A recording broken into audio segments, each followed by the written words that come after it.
So hello everyone. सो इस lecture में हम इंजीनियरिंग फिजिक्स को समझते हैं। तो जो भी हमने कराया वो सब देखते हैं नोट्स के थ्रू।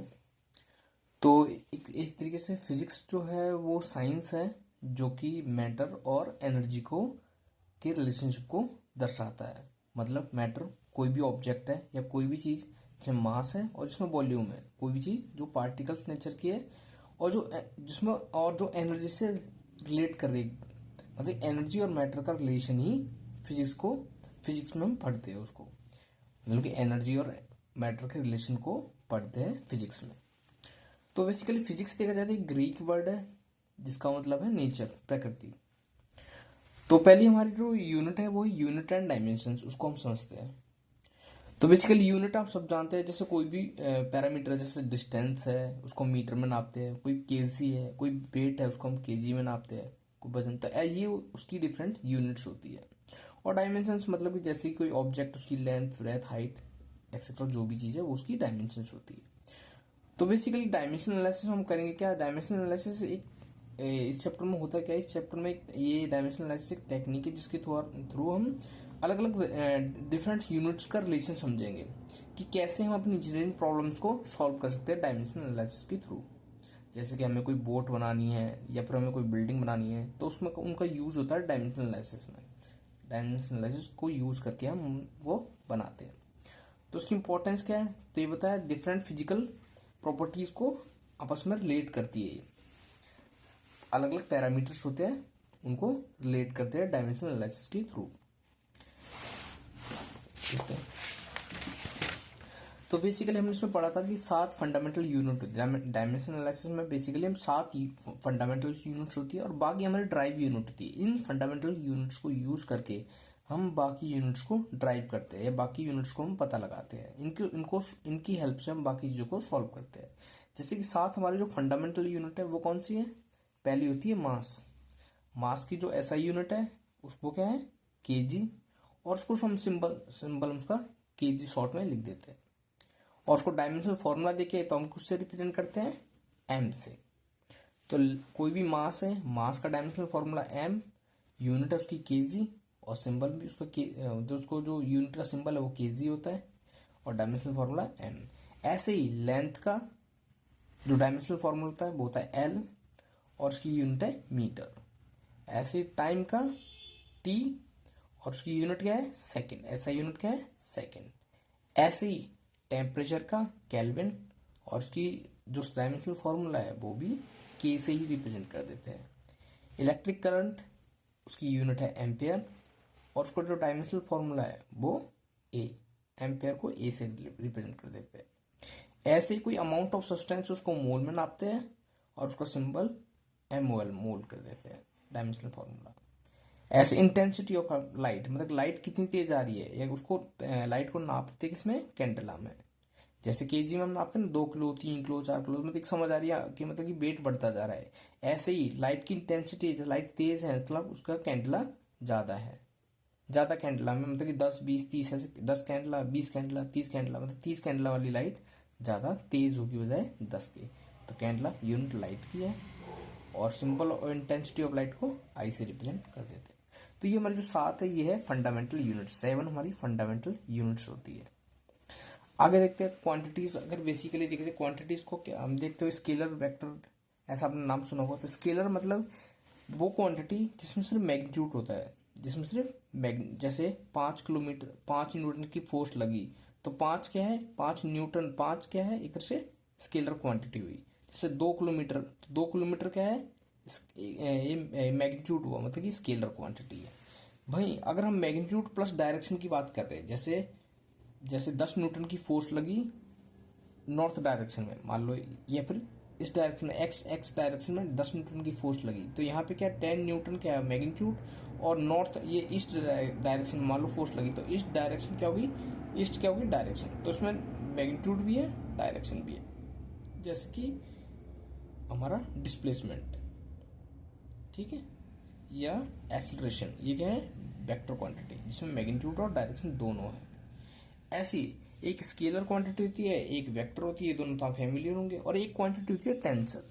टेंशन मतलब जैसे कि सपोज इस प्लेन पे सामने, मतलब कि मान लो ये पेंसिल है, तो ऐसे फोर्स लग रही है सामने की तरफ, तो डायरेक्शन होगी ये वाली, और मान लो 10 न्यूटन की फोर्स लग रही है, 10 न्यूटन की फोर्स लग रही है अपर डायरेक्शन में, प्लस प्लेन भी है, किस प्लेन में लग रही है, इस वाले प्लेन में लग रही है, ये सामने जो प्लेन है इसमें फोर्स, इस प्लेन पे परपेंडिकुलर फोर्स लग रही है। तो इसमें क्या हुआ, 10 न्यूटन की फोर्स, मैग्नीट्यूड 10 न्यूटन आ गया, डायरेक्शन अपवर्ड आ गई, और प्लेन क्या हो गया हमारा, ये प्लेन हो गया हमारा, जिस प्लेन पे लग रही है, ये हमारा हो गया प्लेन। ठीक है, तो टेंसर क्वांटिटी वो क्वांटिटी जिसमें मैग्नीट्यूड भी हो, डायरेक्शन भी हो और प्लेन भी हो, उसे कहते हैं टेंसर क्वांटिटी। ठीक है, आगे चलते हैं। अब होती है फिजिकल क्वांटिटी, क्या वो क्वांटिटी जिसे मैं मेजर कर सकता हूँ, जब जो मुझे दिख रही हो जो चीज़, वो सारी क्या आती है, फिजिकल क्वांटिटी। जैसे कि लेंथ नापते हैं हम, तो लेंथ एक फिजिकल क्वांटिटी है, टाइम टाइम मास मास एक फिजिकल क्वांटिटी, वो चीज़ों में मेजर कर पा रहा हूँ, सारी फिजिकल क्वांटिटी होती है। तो फंडामेंटल क्वांटिटी हमने पढ़ी थी 7 होती है, उनको यूज़ करके हम बहुत सारी यूनिट डिराइव कर सकते हैं, जैसे डिस्चार्ज निकाल सकते हैं, एरिया मल्टीप्लाई वेलोसिटी करके। तो बहुत सारी जो जो फंडामेंटल यूनिट्स नहीं है, बट अधिकतर क्वांटिटी होंगी वो ड्राइव भी होंगी। सिर्फ उन 7 फंडामेंटल यूनिट्स को यूज़ करके हम बहुत सारी और यूनिट्स निकाल सकते हैं। तो वो सारी कैसे होगी, ड्राइव यूनिट, ड्राइव क्वांटिटी। अब आगे देखते हैं मॉडल और प्रोटोटाइप क्या होते हैं। मॉडल और प्रोटोटाइप को समझते हैं। तो मॉडल प्रोटोटाइप बेसिकली होते क्या है कि जैसे मुझे जो कोई भी मैं रियल स्ट्रक्चर बनाऊंगा, जैसे कि शिप डिजाइन करनी है या कोई बड़ी बिल्डिंग डिजाइन करनी है, तो ऐसा नहीं है कि मैं फील्ड में गया और सीधा मैंने बड़ी बड़ी सीधा मैंने बिल्डिंग बनाना शुरू कर दिया। उसको एक्चुअली उसको बनाने से पहले उसको बनाने से पहले मुझे एक स्मॉल मॉडल तैयार करना पड़ेगा। मतलब कि जस्ट लाइक एक टॉय टाइप का होगा, या फिर एक स्मॉल बिल्डिंग, मतलब एक खिलौना बनाना पड़ेगा स्टार्टिंग में कोई, कि भाई 10 मंजिल का बनाना है, तो मैं स्टार्टिंग में स्मॉल बिल्डिंग बनाऊंगा, उस पर लोड एनालिसिस करके देखूंगा। अब जितना, जैसे मान लो एक छोटी बिल्डिंग बनाई मैंने, तो वो 10 न्यूटन का फोर्स ले पा रही है या 100 के न्यूटन का फोर्स ले पा रही है। उसी बिल्डिंग को मैंने 10 टाइम्स, मतलब 1 मीटर की लेंथ है, ये हाइट मीटर, 1 मीटर की हाइट की बिल्डिंग मैंने बनाई, तो उसको मैं 10 गुना कर दूँ, तो 10 मीटर की हाइट वाली मैं बिल्डिंग बनाऊंगा, तो लोड भी 10 गुना कर लो, तो मतलब कि 1000 न्यूटन तो वो बिल्डिंग ले ही पाएगी। तो एक तरह से क्या हमने जो डायमेंशन बना रखी थी बिल्डिंग की, उसी को सीधा मल्टीपल टाइम्स कर दिया, 10 टाइम्स 20 टाइम्स, उसको कितना मीटर, उसको कितना बड़ा बनाना है उससे, तो सीधा हम मल्टी फैक्टर करके उसका, या उसको 10 गुना या 20 गुना, जो भी उसकी हाइट रियल स्ट्रक्चर है, उससे सीधा मल्टीप्लाई कर देंगे, तो लोड भी वो कितना ले पाएगा, तो 100 न्यूटन है, तो 10 से मल्टीप्लाई किया तो मतलब कि 1000 न्यूटन ले पाएगा। मतलब जो फील्ड में हमने जो टॉय हमने बनाया है, जो स्मॉल चीज़ हमने बनाई है खिलौना टाइप का, उसी को मल्टीपल टाइम्स हम मल्टीप्लाई बड़ा कर देंगे, और वो रियल स्ट्रक्चर से मैच करेगा हमारा। तो जो लोड हमारा स्टार्टिंग में एक टॉय, ये जो टॉय, जो स्मॉल हमने जो टॉय बनाया, एक तरीके से मॉडल बनाया, उसे ही कह रहे हैं हम, उसी को जो रियल स्ट्रक्चर बनाया उसे कहते हैं प्रोटोटाइप।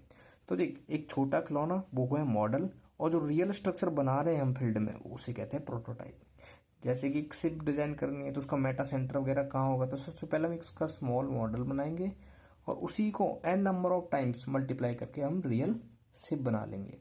तो मॉडल मतलब छोटा खिलौना बनाया पहले हमने, और फिर ताकि हम सीधा फील्ड में ना जाए, क्योंकि हमें फील्ड में अगर गड़बड़ हुई हमसे, मान लो बिल्डिंग में कुछ डिफेक्ट आ गए, या फिर हम कुछ डिज़ाइन रिलेटेड प्रॉब्लम्स हो गई, तो बाद में हम सॉल्व नहीं कर पाएंगे उसे। तो इससे पहले हम उसका एक स्मॉल मॉडल बनाएंगे, ताकि जो भी कुछ प्रॉब्लम्स है पहले हम उसमें डील करेंगे, बाद में फिर उसको मॉडिफाई करके जो भी उसमें कमी है उसको ठीक करके हम रियल स्ट्रक्चर बना सकते हैं। तो प्रोटोटाइप मतलब रियल स्ट्रक्चर जो हम बनाना चाह रहे हैं, और मॉडल उसका एक छोटा वर्जन।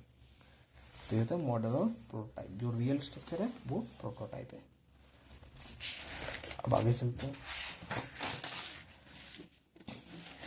तो डायमेंशनल एनालिसिस का एक तरह से क्या हुआ कि हम जो 7 अब बाकी जो पैरामीटर्स हैं उन्हें हम ड्राइव कर सकते हैं, बाकी हम चीज़ों को निकाल सकते हैं 7 फंडामेंटल यूनिट्स को यूज करके। तो 1-2 यूनिट यूज करके हम बाकी यूनिट्स को निकाल सकते हैं। मान लो हमें डिस्चार्ज नहीं पता, लेकिन हमें एरिया और वेलोसिटी पता है, तो हम उससे डिस्चार्ज निकाल सकते हैं कि कितना पानी बह रहा है पर सेकेंड।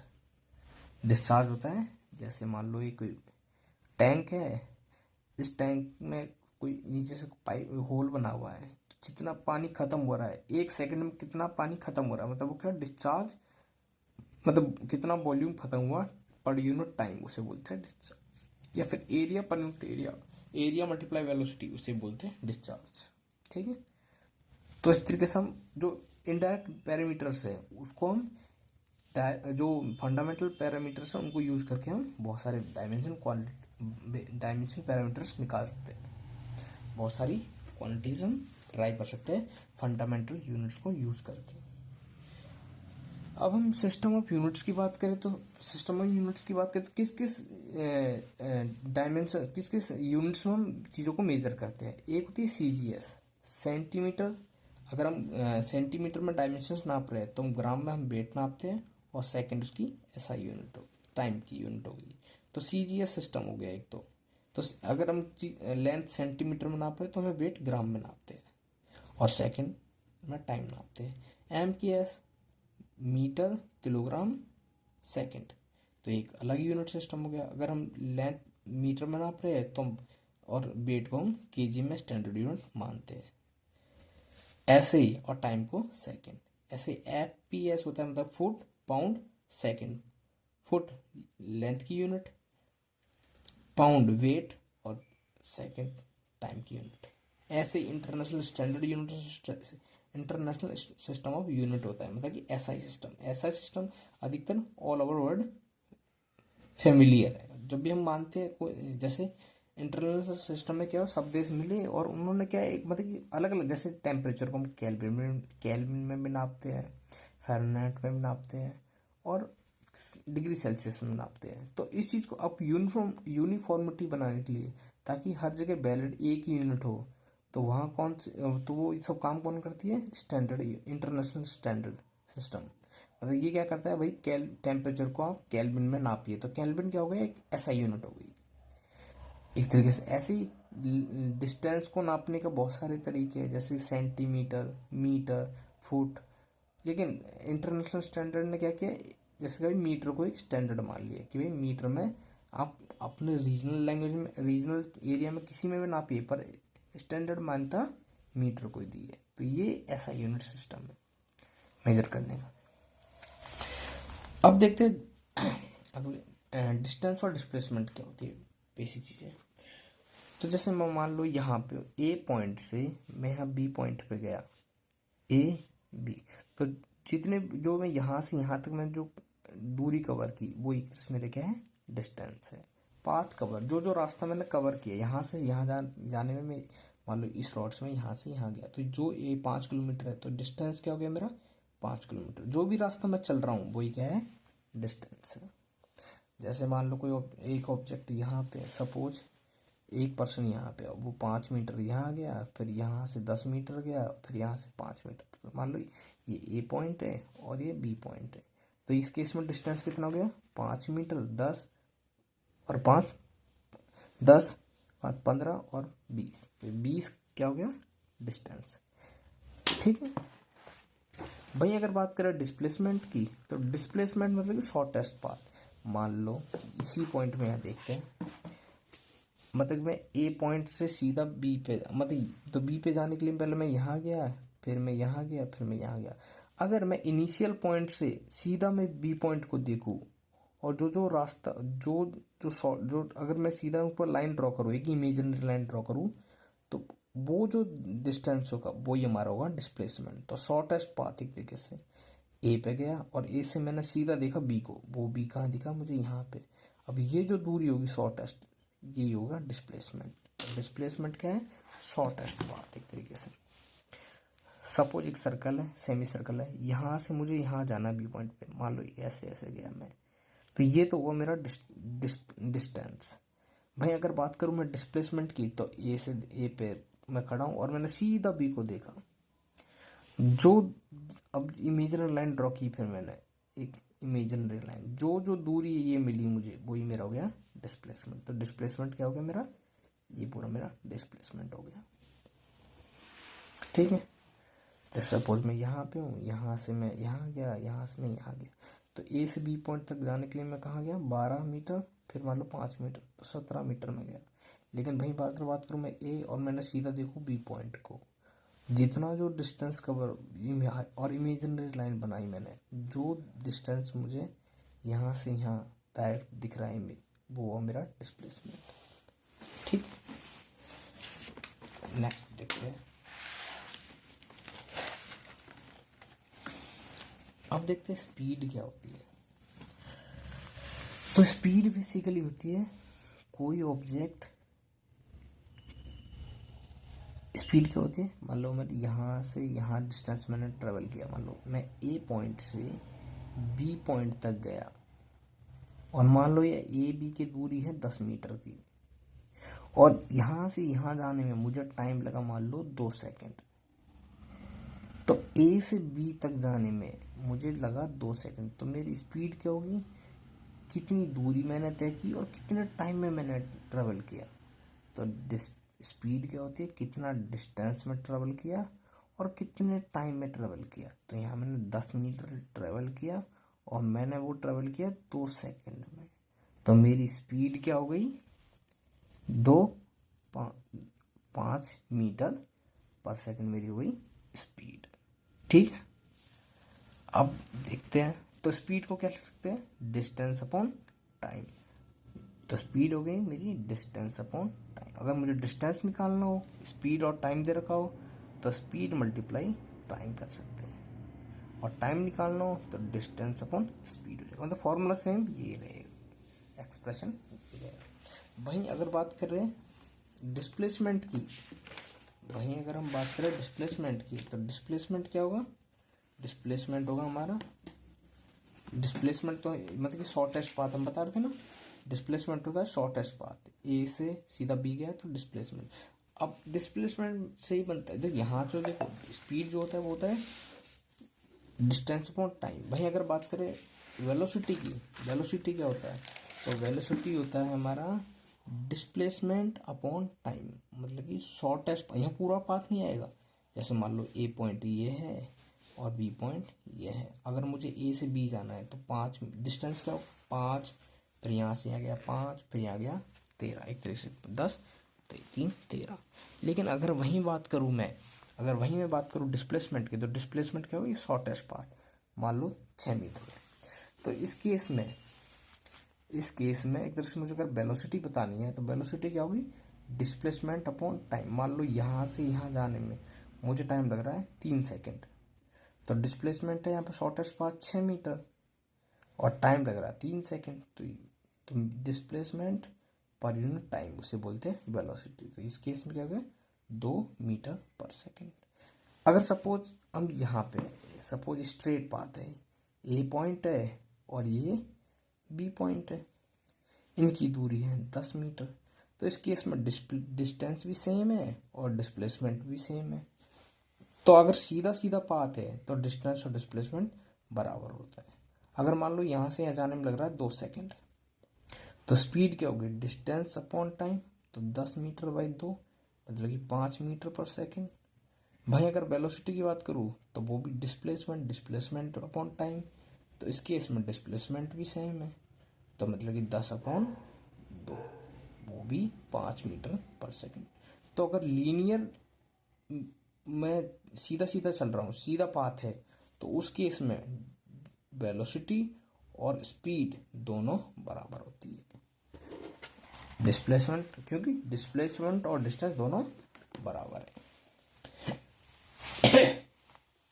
अब बात करते हैं एक्सेलरेशन की। तो एक्सेलरेशन क्या होता है, एक्सेलरेशन होता है change in speed upon change in time, मतलब कि स्पीड में कितना बदलाव आ रहा है और वो कितने टाइम में आ रहा है। ठीक है, सपोज एक कार है और सपोज मैंने उसको 12 बजे देखा, वो 12 बजे जब मैं देख रहा हूँ तो वो 12 बजे उसकी स्पीड है 30 मीटर पर सेकेंड। थोड़ी देर बाद में जब मैं 1 बजे देखा तो उसकी स्पीड हो गई 50 मीटर पर सेकेंड। उसी कार की स्पीडोमीटर, सपोज स्पीडोमीटर से मैं स्पीड नापता हूँ ना, मैंने 12 बजे उस कार पे, एक कार आ रही थी सड़क पर, मान लो एक कार जा रही होगी, उसको मैंने स्पीडोमीटर से चेक किया तो उसकी स्पीड आई 30 मीटर पर सेकेंड। अब मान लो है 12 बज के 5 सेकंड बाद में उसको देख रहा हूँ, सपोज ऐसा ले लो, 5 सेकंड बाद देख रहा हूँ उसको, 5 सेकंड बाद में देखा तो उसकी स्पीड है 50 मीटर पर सेकंड। पहले 30 थी, अब 50 हो गई, कितने सेकंड में, 5 सेकंड के अंदर। तो मैंने देखा कि स्पीड में बदलाव, मतलब कि 12 बजे और 12:05 में स्पीड में कितना बदलाव आया भाई। स्पीड फाइनल स्पीड है, बी फाइनल, मान लो final speed minus initial speed, और टाइम में कितना टाइम, 12:05 मतलब 5 सेकंड का अंतर आया। 5 सेकंड के टाइम में देखता हूँ। फाइनल स्पीड है 50, शुरू की स्पीड थी 30 मीटर पर सेकंड, और टाइम है कितना, टाइम के अंदर 5 सेकंड के अंदर 50, मतलब ये हो गया 20 मीटर पर सेकंड का स्पीड में अंतर आया। 20 मीटर पर सेकंड का स्पीड में अंतर आया, पहले 30 थी 50 हो गई, तो 20 का अंतर आ गया। और कितना टाइम में आया, 5 सेकंड में। तो क्या हो गया, 5×4=20, मतलब कि 4 मीटर पर सेकंड स्क्वायर हमारे हुई एसेलरेशन। तो एसेलरेशन क्या होती है बेटा, तो स्पीड में कितना चेंज आया और कितने टाइम में आया, मतलब कि 5 सेकंड बाद में ही, यहाँ पहले 30 थी अब स्पीड 50 हो गई। तो एसेलरेशन क्या है, चेंज इन स्पीड पर यूनिट टाइम, उसे कहते हैं एसेलरेशन। अगला देखते हैं।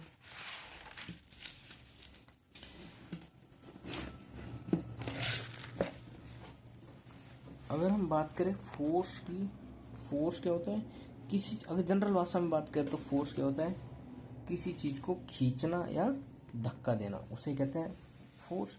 मतलब किसी चीज़ को पुश करना या पुल करना है। और क्या बोल सकते हैं फोर्स को, कि कैपेसिटी है टू डू वर्क, कार्य करने की क्षमता, उसे भी कह सकते हैं फोर्स। ऐसा भी कह सकते हैं कैपेसिटी टू डू वर्क। या सिंपल भाषा में कहे तो किसी चीज़ को खींचना या धक्का देना, खींचना या धक्का देना, उसे कहते हैं फोर्स।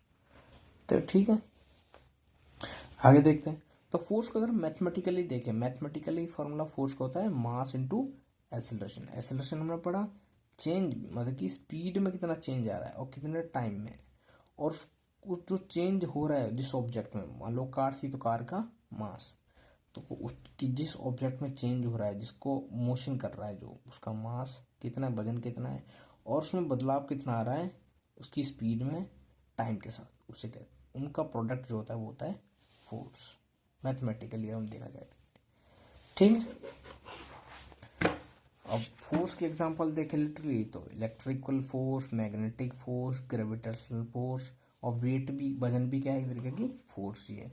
तो फोर्स बहुत टाइप की होती है। इलेक्ट्रिकल फोर्स जो चार्ज की वजह से हो रही है, magnetic force, magnetic energy, magnetic force की, मैग्नेटिक एनर्जी से, मैग्नेट है उनकी वजह से एनर्जी प्रोड्यूस होती है, एक दूसरे को खींचेंगे वो। ग्रेविटेशनल फोर्स जो अर्थ की वजह से और प्लेनेट की वजह से होती है। वेट, वजन, नीचे कोई भी ऑब्जेक्ट मूव कर रहा है अपने वेट की वजह से, तो ये भी एक फोर्स ही है। अब बात करें अगर हम मोशन की, तो मोशन क्या है, मतलब किस, मोशन क्या होता है, कोई भी ऑब्जेक्ट के पोजीशन में चेंज आना। मान लो ये पेंसिल यहाँ रखी है तो अभी क्या मोशन में है, नहीं, लेकिन वहीं अगर मैं इसको यहाँ से यहाँ कर दिया, तो अभी कुछ टाइम पहले इसकी पोजीशन यहाँ थी, अब ये पोजीशन यहाँ हो चुकी है, इसकी चेंज हो चुकी है, पहले यहाँ थी मान लो, अभी उसको उठा के मैंने यहाँ कर दी, तो इसकी पोजीशन मैंने चेंज कर दी। तो पोजीशन का चेंज होना टाइम के साथ, उसे कहते हैं मोशन। मान लो ये यहीं पे पड़ी है बहुत देर से, कल आके देखूंगा तब भी यहीं मिलेगी, परसों भी यहीं मिलेगी, तो पोजीशन कुछ चेंज नहीं हो रही, मतलब मोशन नहीं हो रहा। वहीं अगर मैंने इसकी पोजीशन चेंज कर दी, टाइम तो चेंज हो रही है, तो टाइम के साथ पोजीशन का चेंज होना, उसे कहते हैं मोशन।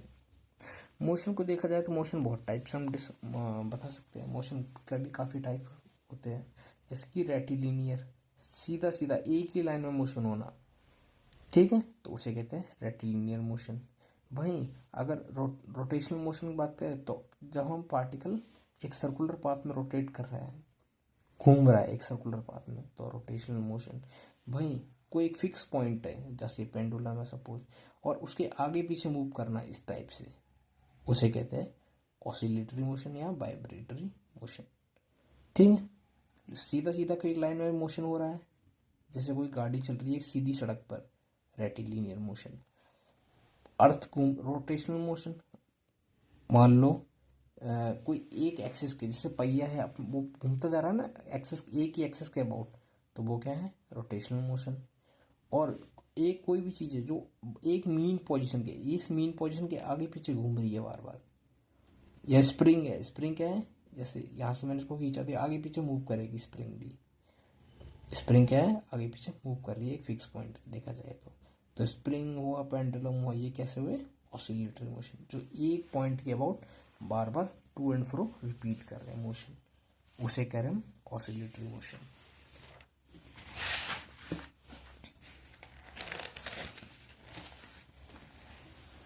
अगर हम बात करें लॉ ऑफ मोशन की या न्यूटन्स लॉ ऑफ मोशन की, तो न्यूटन ने 3 लॉ दिए थे। 3 लॉ कौन कौन से हैं? तो पहला लॉ क्या था न्यूटन्स के लॉ में? पहला लॉ क्या कहता है, कोई चीज़ अगर न्यूटन्स के पहला लॉ कहता है अगर कोई चीज़ चल रही है तो वो चलती रहेगी, रुकी है तो रुकी रहेगी। ये है law of first law of motion, मतलब लॉ ऑफ इनर्शिया भी बोलते हैं। तो फर्स्ट लॉ को क्या बोलते हैं, लॉ ऑफ इनर्शिया भी, कि कोई चीज़ चल रही है तो चलती रहेगी, रुकी है तो रुकी रहेगी। ये है फर्स्ट लॉ। भाई अगर बात करें हम सेकंड लॉ की, तो सेकंड लॉ कहता है कोई चीज़ चल रही है तो चलती रहेगी, रुकी है तो रुकी रहेगी। अगर उसमें चेंज लाना है, कोई चलती हुई चीज़ को अगर रुकेगी कब, जब उसमें मैं फोर्स लगाऊंगा। जैसे ये चल रही है देखो, तो उसमें मैंने यहाँ फोर्स मतलब कि इसको रुकावट प्रोड्यूस कर दी, मैंने रुकावट प्रोड्यूस कर दी, तो इसकी मोशन में चेंज ला दिया। अगर कोई चीज़ चलती है चलती रहेगी, रुकी है जैसे रुकी है तो रुकी रहेगी, तो ये चेंज कब होगी, जब मैं इसमें फोर्स लगाऊंगा। अब मैंने फोर्स लगाई तो उसकी पोजीशन चेंज कर दी। तो मतलब कि सेकंड लॉ कहता है कोई चीज़ चलती है तो चलती रहेगी, रुकती है तो रुकी रहेगी, ये कहता है फर्स्ट लॉ। अगर मुझे उसमें चेंज लाना है तो मुझे उसमें फोर्स अप्लाई करना पड़ेगा। तो ये है मेरा सेकंड लॉ। उसकी पोजीशन अगर चेंज करनी है किसी बॉडी की तो मुझे उस पर फोर्स लगाना पड़ेगा। तीसरा लॉ कहता है कि जितनी मैं फोर्स लगाऊंगा, जितना मैंने एक्शन किया, जितनी मैंने फोर्स लगाई, उतनी फोर्स मुझे वापस मिलेगी, मतलब रिएक्शन फॉर्म में। तो जितना मैं एक्शन लगाऊंगा या जितना मैं इस चीज़ पे फोर्स लगा रहा हूँ, उतना ही मुझे उस पर रिएक्शन मिलेगी। ये है मेरा तीसरा लॉ, न्यूटन का तीसरा लॉ कहते हैं। ठीक, कि मतलब जितना एक्शन होगा उतना ही अपोजिट रिएक्शन होगा। वहीं करें अब मोशन की 3 इक्वेशन भी है। पहली इक्वेशन की क्या है, मोशन की बी मतलब फाइनल वेलोसिटी जो होती है वो initial velocity plus acceleration multiply time, तो v equal to u plus a t. ये है हमारी पहली इक्वेशन की मोशन। दूसरी मोशन ऑफ इक्वेशन क्या है, एस इक्वल टू मतलब कि distance equal to u t plus half a t square. ये मेरी है सेकेंड मोशन की इक्वेशन। और तीसरी इक्वेशन होती है final velocity equal to initial velocity plus 2 into acceleration multiply distance. ये हमारी है तीसरी इक्वेशन की मोशन। तो ये है 3 equation of motion, v equal to u plus a t, s equal to u t plus half a t square, और तीसरी इक्वेशन है v square equal to u square plus 2as। ये मेरी third equation of motion है। ठीक है, इनका derivation हमने करा रखा है, आप देख सकते हो आज। जैसे कि सपोज डेरिवेशन अगर मुझे देखना है, जैसे v equal to u plus a t है, तो मुझे पता है एक्सेलरेशन क्या होती है, change in velocity per unit time. मान लो फाइनल वेलोसिटी बी है, इनिशियल वेलोसिटी यू थी, तो चेंज इन वेलोसिटी और अपॉन टाइम उसे कहते हैं एक्सेलरेशन। तो एक्सेलरेशन को और कैसे लिख सकते हैं mathematically, v minus u upon t. यहाँ ए है, इस डिवाइड में है टी, इसको इधर ले गया तो ए मल्टीप्लाई टी, यहाँ क्या बचा बी माइनस यू। अभी बी है, यहाँ पे फाइनल वेलोसिटी को यहीं रखा, जो माइनस यू है इधर जाके ले जाऊंगा तो क्या हो जाएगा प्लस यू। तो एक तरह से बी इक्वल टू बी, तो बी रखा है यहाँ पे, और यहाँ यू माइनस में इधर जाके प्लस में यू, और वहाँ क्या बचेगा ए मल्टीप्लाई टी। तो ये होगी हमारी पहली इक्वेशन ऑफ मोशन। ठीक, ये हमारे हुई पहली इक्वेशन ऑफ मोशन। दूसरा अगर हम बात करें s equal to u t plus half a t square, second equation की बात करें, तो हमें पता है एवरेज वेलोसिटी क्या होगी। जैसे मान लो एक बैट्समैन ने बनाए 20 रन पहले मैच में, दूसरे में बनाए 40। अगर मुझे उसका एवरेज निकालना है तो मैं क्या करूँगा, दोनों को प्लस करूँगा, 20 प्लस 40 मतलब कि ये हो गया 60। और ये कितने मैच है, 2 से डिवाइड कर दिया, तो एवरेज क्या आ गया 30, उसका एवरेज आ गया। अगर मुझे एवरेज वेलोसिटी निकालनी, पहले मान लो इन शुरू की वेलोसिटी यू है, बाद की वेलोसिटी बी है, तो दोनों का एवरेज निकालूंगा तो प्लस करके दोनों को 2 से डिवाइड कर दूंगा, ये हो गया एवरेज। अब मुझे पता है पहली इक्वेशन ऑफ मोशन क्या आई थी, b equal to u plus a t, b equal to u plus t, मान लो इसको सेकंड मान लो, इसको फर्स्ट नाम दे दो। अब इसको इसमें पुट करो, मतलब सेम सब कुछ सेम है।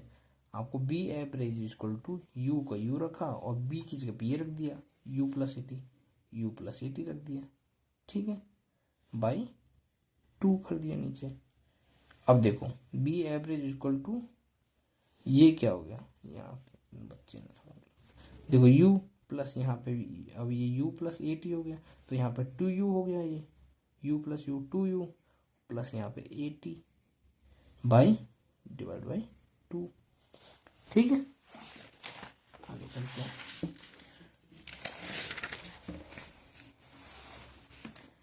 अब जो बी एवरेज आया, अब जैसे अब बी एवरेज को मैं क्या लिख सकता हूँ, अब यहाँ पे जो हमारा बी एवरेज था, जो यहाँ पे बी एवरेज है, ये क्या है एक तरीके से टोटल डिस्टेंस अपॉन टाइम, कुल दूरी मतलब डिस्टेंस अपॉन टाइम ही तो होता है एवरेज। तो इसको मैं क्या लिखता हूँ, s upon t equal to, यहाँ क्या बचा 2u plus a T by 2, यही है, ठीक है।